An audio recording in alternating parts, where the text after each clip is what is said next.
Iran को लेकर अब एक बात सामने आ रही है। ईरान अपनी एयरफोर्स को लेकर बहुत बड़ी सोच के साथ आगे बढ़ रहा है और उसे मजबूत करने की पूरी कोशिश कर रहा है। अब ये कोशिश क्या है? बताया जा रहा है कि उसके सबसे करीबी दोस्त यानी कि रूस ने उसे कुछ विमान दिए हैं। ये विमान क्या है और किस तरह से ईरान के बेड़े में शामिल होंगे, बातचीत करने के लिए मयंक मेरे साथ जुड़ गए हैं। मयंक, बताया जा रहा है कि ईरान को रूस ने कुछ विमान मुहैया कराए हैं। वो क्या हैं? फाइटर प्लेन है या कोई और विमान है? किस तरह से अब मदद करेगा ये ईरान के एयरफोर्स को और मजबूत करने में? क्या खबर इससे लेकर? देखिए, ये एक जर्मन डिफेंस रिपोर्ट्स हैं, इसके सोर्सेस से ये खबर आई है और ये बहुत अहम खबर है इस पूरे इलाके में, खासकर इजराइल और ईरान के संबंधों को जिस तरह से हम देखते हैं उसको लेकर। देखिए, इस रिपोर्ट्स में दावा किया गया है कि रूस ने अपने कुछ Sukhoi 35 Su-35 fighter jets Iran को सौंप दिए हैं। ये बहुत बड़ी खबर है। देखिए, इस रिपोर्ट में दावा किया गया है कि रूस के पूर्वी इलाके में कॉमसोमोल्स्क ऑन अमूर एयरक्राफ्ट प्रोडक्शन एसोसिएशन है। यहाँ पे एक फैसिलिटी है जहाँ पे रूस के कुछ फाइटर जेट्स होते हैं।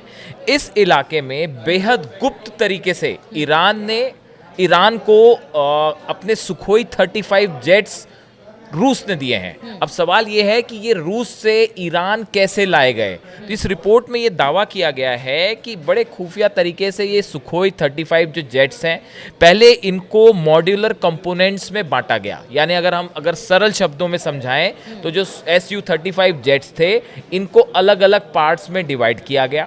उसके बाद इस रिपोर्ट में दावा किया गया है कि एयरफोर्स के जरिए इन जो असेंबल पार्ट्स जो अलग किए गए थे, इनको तेहरान के मेहराबाद अंतर्राष्ट्रीय हवाई अड्डे पर लाया गया। ठीक है। रूस में पहले आपने फाइटर जेट्स को अलग किया, उसके पार्ट्स को, उसके बाद उसे तेहरान के मेहराबाद अंतर्राष्ट्रीय हवाई अड्डे पर लाया गया और फिर उसके बाद हमादान एयरबेस में पहुंचाने के बाद इस फाइटर जेट्स को असेंबल कर लिया गया और फिर से इसे सुखोई Su-35 में बदल दिया गया। देखिए, ये ईरान की एयरफोर्स के लिए बहुत बड़ी खबर है और मजबूती के लिहाज से बहुत बड़ी खबर है। देखिए, एक चीज़ इसके साथ जोड़ दीजिए और आप बताएंगे इसके बारे में। और ये जो पहले असेंबल किया गया, वहाँ से लेकर आया गया, फिर यहाँ पर असेंबल किया गया, क्या खुफिया तरीके से ये पूरी डील हुई बिल्कुल है? बिल्कुल। देखिए ऑफिशियली जो चीज़ें सामने हैं उसमें ऐसा बताया जा रहा है कि ईरान ने करीब 24 सुखोई 35 Su-35 का ऑर्डर रूस को दे रखा है कि हमें आपसे जो है वो 24 Su-35 फाइटर जेट्स चाहिए। ये ऑर्डर ईरान ने रूस को दे रखा है। लेकिन इसी बीच ऐसा बताया जा रहा है कि देखिए, जिस तरह से इजराइल की तरफ से थ्रेट्स हैं लगातार ईरान को, या इस तरह की खबरें आ रही थी कि अमेरिका जो है वो B-2 बॉम्बर्स से हमले कर सकता है, इस लिहाज से ऐसा बताया जा रहा है कि ऑलरेडी इस डील को कंप्लीट होने के पहले जो ऑर्डर ईरान ने दिया है, इसको कंप्लीट करने के पहले ही रूस मजबूती से ईरान के साथ आके खड़ा हो गया है और बेहद गुपचुप तरीके से ये सुखोई 35 की एक खेप ऑलरेडी वहां पे पहुंचाई जा चुकी है ईरान को। अच्छा। और देखिए, ये जिस तरह से ये जर्मन एक रिपोर्ट है, इसमें ये जो दावा है ये बेहद सनसनीखेज है कि आप सुखोई 35 को जिस तरह से इसमें बताया गया है कि इसमें मॉड्यूलर कंपोनेंट्स में पहले उसको बांटा गया, फिर उसको अपलोड करके ईरान पहुंचाया गया और फिर वहां पे जो है हमादान एयरबेस में उसको फिर से असेंबल कर लिया गया। तो अब ये कितने संख्या में कितने सुखोई 35 जेट्स हैं, ये अभी क्लियर नहीं है। ये इस रिपोर्ट में इस तरह का कोई दावा नहीं है। लेकिन अगर देखिए, ये खबर जैसी है, अगर इसे हम सच माने कि सुखोई 35 जेट्स ऑलरेडी ईरान के पास पहुंच चुके हैं, तो ये इजराइल के लिए एक बहुत बड़ी चुनौती होने वाली है। देखिए, इजराइल की जो एयरफोर्स है, उसमें जो F-16 प्लेन्स हैं, उसको काउंटर करने में ये सुखोई 35 Su-35 जेट्स बेहद अहम साबित हो सकते हैं। और अगर मान लीजिए कि अगर वॉर होती है ईरान और इजराइल के बीच, या इजराइल किसी तरह का हमला करता है ईरान पे, तो ये सुखोई 35 जेट्स जो हैं इजराइल के F-16 को जवाब देने के लिए पूरी तरह सक्षम है। देखिए, ये जो सुखोई 35 जेट हैं, ये 4.5 जनरेशन का एयरक्राफ्ट माना जाता है और इसमें बेहद आधुनिक मिसाइल्स लग सकती हैं, लॉन्ग रेंज मिसाइल्स लग सकती हैं और ये एयर टू एयर और एयर टू सरफेस दोनों पे अटैक कर सकता है। इस लिहाज से जो इजराइल की एयरफोर्स है उसे काउंटर करने में ये बहुत अहम रोल निभा सकता है। हमने देखा यूक्रेन वॉर में ईरान ने काफ़ी मदद की रूस की, ड्रोन से मदद की, हथियारों से मदद की। उसके बाद पिछले कुछ समय में हम देखें तो अब रूस और ईरान के बीच में जो एक स्ट्रैटेजिक पार्टनरशिप है ये और मजबूत हो गई है। और ना सिर्फ एयरफोर्स के मामले में बल्कि स्पेस प्रोग्राम को लेकर भी रूस जो है। और ये डील ऐसे समय में हुई है जब आप समझिए कि इजराइल किस तरह से लगातार हमले कर रहा है उसके प्रॉक्सीज पर, और अमेरिका के साथ परमाणु समझौते पर बातचीत हो रही है। ऐसे में ये डील इस वक्त गेम चेंजर है, बिल्कुल गेम चेंजर है। देखिए इस लिहाज से भी कि देखिए हाल ही में जो ईरान के बंदरगाह पे जो ब्लास्ट हुआ है ना, इसको लेके तरह तरह की थ्योरीज सामने आ रही हैं। इसके लिए भी रूस ने जो है अपने 2 विमान जो हैं ईरान भेज दिए हैं, और ये कहा जा रहा है कि वहाँ पे जाके आग बुझाने से काम में मदद करने से लेके जो रेस्क्यू ऑपरेशन है उसमें भी जो है वो रूस मदद कर रहा है। तो देखिए इस पूरे इलाके में अब जो कुछ हो रहा है, चाहे वो अमेरिका के साथ डील की बात हो, न्यूक्लियर डील की बात हो, उसमें रूस की भूमिका सबसे अहम है। कहा तो यहाँ भी जा रहा है कि ईरान ने रूस के साथ बैठ के ऑलरेडी ये तय कर लिया है कि अमेरिका के साथ डील क्या करनी है, किस तरह से कौन सी शर्तें अमेरिका की मानी जानी है, कौन सी शर्तें रिजेक्ट कर देनी है। इसको लेके एक ब्रॉडर अंडरस्टैंडिंग बन चुकी है ईरान और रूस के बीच, और उसी के तहत अब अमेरिका से डील होगी।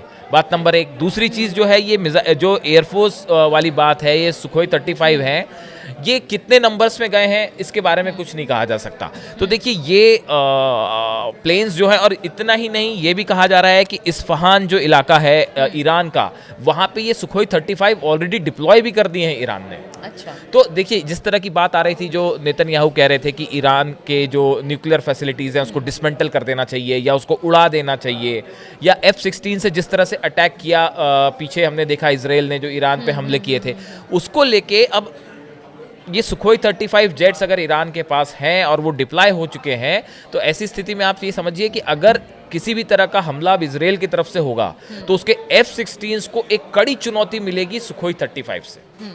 तो देखिए कुल मिला के कहानी ये है कि इस पूरे इलाके में ईरान किसी भी तरह से कमज़ोर ना पड़े, इसके लिए पूरी ताकत लगा दी है रूस ने। और हर तरह से, चाहे वो हथियार हों, चाहे वो फाइटर प्लेन्स हो, चाहे स्पेस प्रोग्राम हो, चाहे मिसाइल्स हों, सब देने का काम जो है वो रूस और चीन दोनों ईरान की मदद के लिए खड़े हुए हैं। इन हालात में आने वाले कुछ दिनों में देखिए, अभी खबर आई थी पहले कि ये जो रूस का Su-35 जेट्स हैं, ये इजिप्ट को भी देने का प्लान था। इजिप्ट रूस से ये फाइटर प्लेन्स खरीदना चाह रहा था, लेकिन फिर जो है वेस्टर्न कंट्रीज़ का दबाव आया तो इजिप्ट ने ये डील कैंसिल कर दी। जिसके बाद अल्जीरिया ने, बताया जा रहा है कि 24 प्लेन रूस से अल्जीरिया ने खरीदे हैं, फाइटर जेट्स। अच्छा। ऑर्डर दिया है जिसकी पहली खेप ऑलरेडी अल्जीरिया पहुंच भी गई है।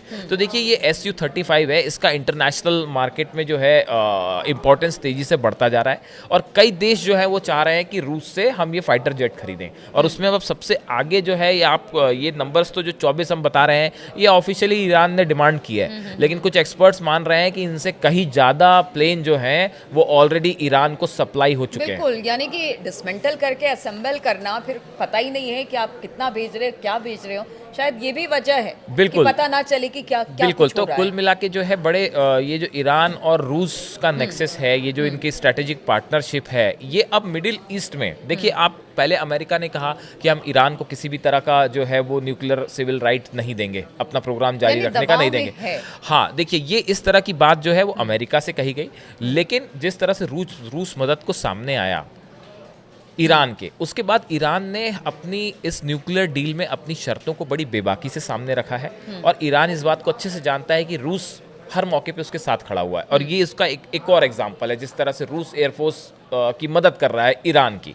इन हालात में देखिए अभी जो ब्लास्ट हुआ है ईरान के पोर्ट पे, इसमें आगे क्या रिएक्शन होता है, क्या इसमें कोई ऐसी बात निकल के सामने आती है जिसमें वाकई ये माना जाए कि ये मोसाद का हाथ है। मरने वालों के आंकड़े तो लगातार काफी बढ़ गए हैं। तो अब देखिए इसमें अगर ईरान की तरफ से कोई पलटवार होता है या क्या कदम उठाया जाता है, इसमें ये Su-35 का बहुत अहम रोल होगा।